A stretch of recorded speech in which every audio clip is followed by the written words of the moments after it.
Hello साथियों, नमस्कार। आप सभी का स्वागत है लाइफ हाई स्टडी पर। आज की क्लास में हम बात करेंगे अवतल दर्पण से प्रतिबिंब का बनना। किस तरीके से अवतल दर्पण से प्रतिबिंब बनते हैं। पिछले वीडियो में हमने बात किया था कि दर्पण से जो प्रतिबिंब बनते हैं उसके नियम क्या होते हैं। तो नियम ऑलरेडी हम पढ़ चुके हैं। आज हम देखेंगे कि ये प्रतिबिंब किस तरीके से बनते हैं। तो जो प्रतिबिंब के नियम थे, मैंने 3 नियम बताया था आपको कि जब प्रकाश की किरण मुख्य अक्ष के समांतर होती है तो परावर्तक पृष्ठ से टकराने के बाद जो परावर्तित किरणें होती हैं वो मुख्य फोकस से पास होती हैं। उसके बाद फिर दूसरा नियम बताया था कि जो प्रकाश की किरणें होती हैं, अगर वह मुख्य फोकस से पास हो रही हैं तो परावर्तक पृष्ठ से टकराने के बाद वह मुख्य अक्ष के समांतर हो जाती हैं। और तीसरा नियम मैंने बताया था कि जब प्रकाश की किरणें वक्रता केंद्र से पास होती हैं तो परावर्तक पृष्ठ से टकराने के बाद जो परावर्तित किरणें होती हैं मुख्य वक्रता केंद्र से वापस लौट जाती हैं। तो 3 नियम था। जो समांतर होती हैं तो मुख्य फोकस से पास होती है, जो मुख्य फोकस से पास होती हैं तो समांतर हो जाती हैं, और जो वक्रता केंद्र से पास होती है तो वक्रता केंद्र से गुजर जाती है। तो आइए आगे देखते हैं किस तरीके से प्रतिबिंब बनते हैं। इसमें अलग अलग स्थिति होती है। जब वस्तु की स्थिति या बिंब, इसी को बिंब बोलते हैं, अनंत पर हो,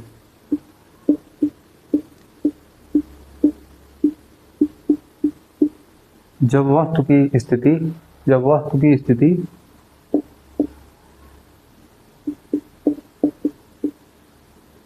स्थिति कहाँ पर हो, अनंत पर हो।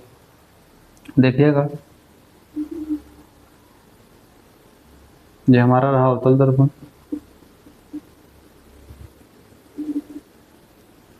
ये पोल, ये क्या है, फोकस, ये क्या है, वक्रता केंद्र। ये दर्पण है, ये इसका पोल है, ये मुख्य फोकस, ये वक्रता केंद्र, ये क्या है, मुख्य अक्ष।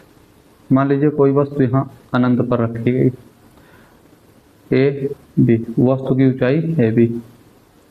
ये किरण गई मुख्य अक्ष के समांतर, ये किरण गई मुख्य अक्ष के समांतर। तो परावर्तक पृष्ठ से टकराने के बाद कहाँ से पास होगी, मुख्य फोकस से। तो ये दर्पण जो होता है, अवतल दर्पण जो अवतल दर्पण होता है, ये किस प्रकृति का होता है, अभिसारी प्रकृति का। किस प्रकृति का, अभिसारी प्रकृति का।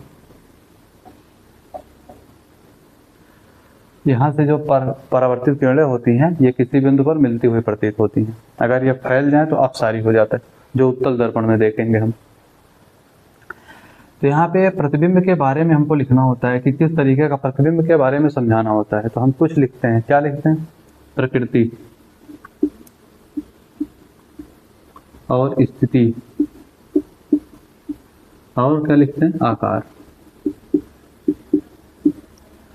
प्रकृति कैसी है, वास्तविक है और उल्टी। वास्तविक क्यों है, क्योंकि परावर्तित किरणें वास्तव में मिलती हुई प्रतीत हो रही हैं, तो इसलिए जो प्रकृति है प्रतिबिंब की वो कैसी है, वास्तविक। और कैसा, उल्टा है। उल्टा भी अगला इमेज बनाएंगे तो समझ में आ जाएगा कि ये मुख्य अक्ष के जो नीचे इमेज बनती है वो उल्टी होती है, जो ऊपर होता है सीधा। स्थिति कहाँ पर है, मुख्य फोकस पर, मुख्य फोकस पर। आकार बिंदु के आकार का, ये रहा, तो बिंदु के आकार,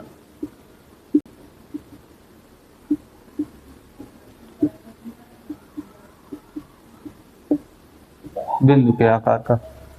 तो 3 चीजें इसमें ये जो प्रतिबिंब बना है, प्रतिबिंब के बारे में लिखने के लिए हमको क्या क्या लिखना होता है, प्रकृति, वास्तविक और उल्टा, स्थिति, मुख्य फोकस पर, आकार, बिंदु के आकार का।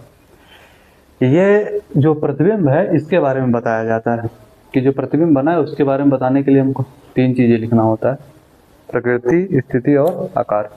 तो ये हमारी पहली स्थिति थी कि जब वस्तु या बिंब की स्थिति जो है कहाँ पर हो, अनंत पर है। तो आइए अगला देखते हैं।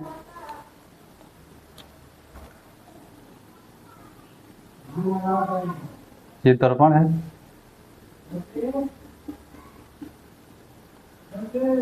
ये मान लीजिए मुख्य अक्ष है,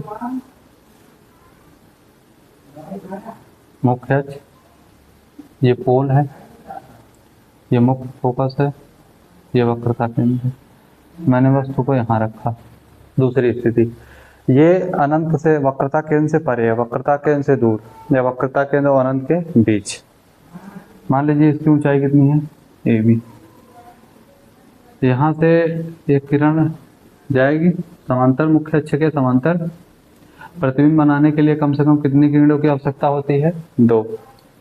ये परावर्तक पृष्ठ से टकराने के बाद परावर्तित किरणें कहाँ से पास होंगी, मुख्य फोकस से। कहाँ से पास होंगी, मुख्य फोकस से। आपको नियम पहला पता है कि जब मुख्य अक्ष के समांतर प्रकाश की किरणें होती हैं तो परावर्तक पृष्ठ से टकराने के बाद परावर्तित किरणें मुख्य फोकस से पास होती। उसके बाद वक्रता केंद्र से पास कराइए, या तो आप मुख्य फोकस से पास करा के फिर समांतर करिए, कुछ भी कर सकते हो।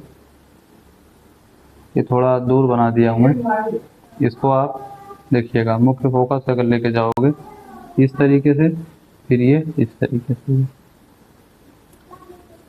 समझ रहे? इसका मतलब प्रतिबिंब हमारा कहाँ बनेगा, यहाँ। एक तरीका और है कि आप वक्रता केंद्र से पास कराते हुए लेके जाओ, फिर जाके यहीं पर बनता है। तो हम इसके बारे में लिखेंगे 3 चीजें, देखिएगा। प्रकृति कैसी है इसकी, वास्तविक और उल्टा।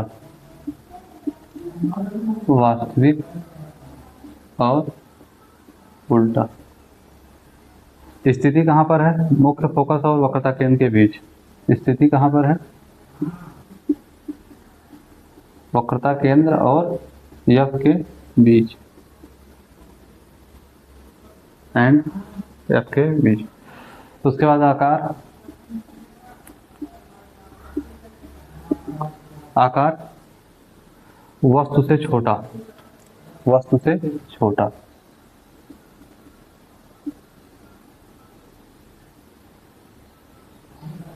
वस्तु से छोटा। तो ये 2 प्रतिबिंब बना लिए। जब 2 स्थिति में, एक जब अनंत पर स्थित हो और एक जब वक्रता केंद्र से दूर हो। अगली स्थिति आती है अपनी वक्रता केंद्र से दूर, वक्रता केंद्र से दूर। देखिएगा, वक्रता केंद्र से दूर हो गया, वक्रता केंद्र पर। तीसरी स्थिति, जब वस्तु की स्थिति कहाँ पर हो,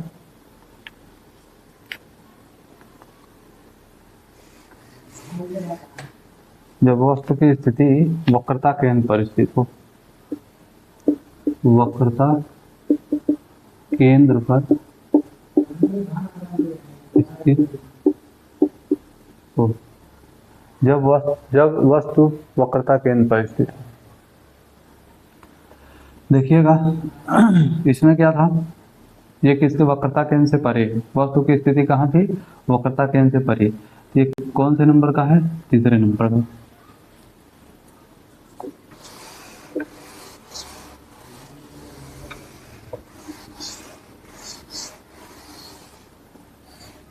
इसमें देखिएगा,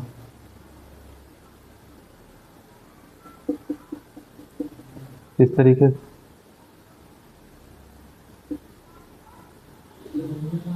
ये क्या है, पोल, ये क्या है, मुख्य फोकस, ये क्या है, वक्रता केंद्र। काफी छोटा, काफी दूर लिख देता हूँ मैं, इसीलिए वहां पर लाइन खींचने में दिक्कत आई थी।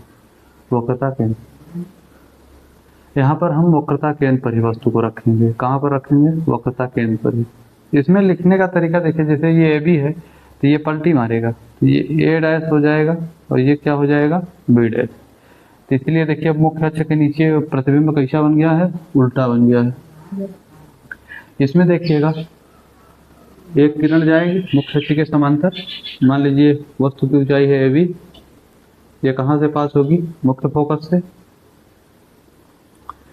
जो दूसरी किरण है कहाँ से, मुख्य फोकस से जाएगी और कहाँ से पास होगी, वक्रता केंद्र से। इसका मतलब है कि आप देखेंगे जब यहाँ पे, तो वक्रता केंद्र के आसपास, मतलब वक्रता केंद्र पर ही मिलती है। जब ये मुख्य फोकस से पास हुई होती तो यहाँ जाती तो मिल जाता। देखिएगा,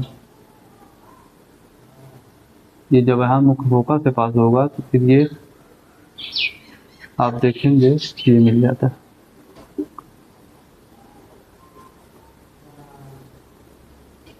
ये जाके अपना मुख्य फोकस पर ही मिलता है। तो इसका मतलब है कि ये ए डैश, ये बी डैश,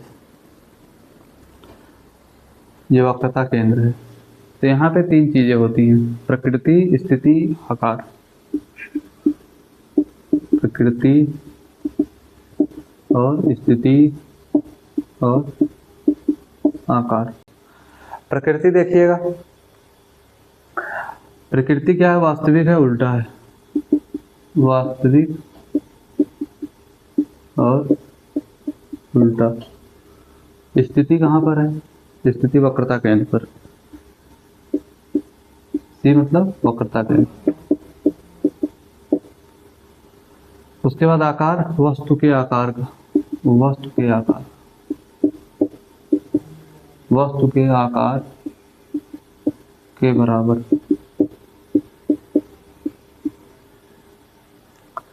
तो तीन स्थिति हम देख लिए। पहली स्थिति जब अनंत पर हो, दूसरी स्थिति अनंत और वक्रता केंद्र के बीच या वक्रता केंद्र से परे, और तीसरी स्थिति हमने वक्रता केंद्र पर देखा। तो पहली स्थिति जब अनंत पर देखा था तो प्रकृति वास्तविक और उल्टा।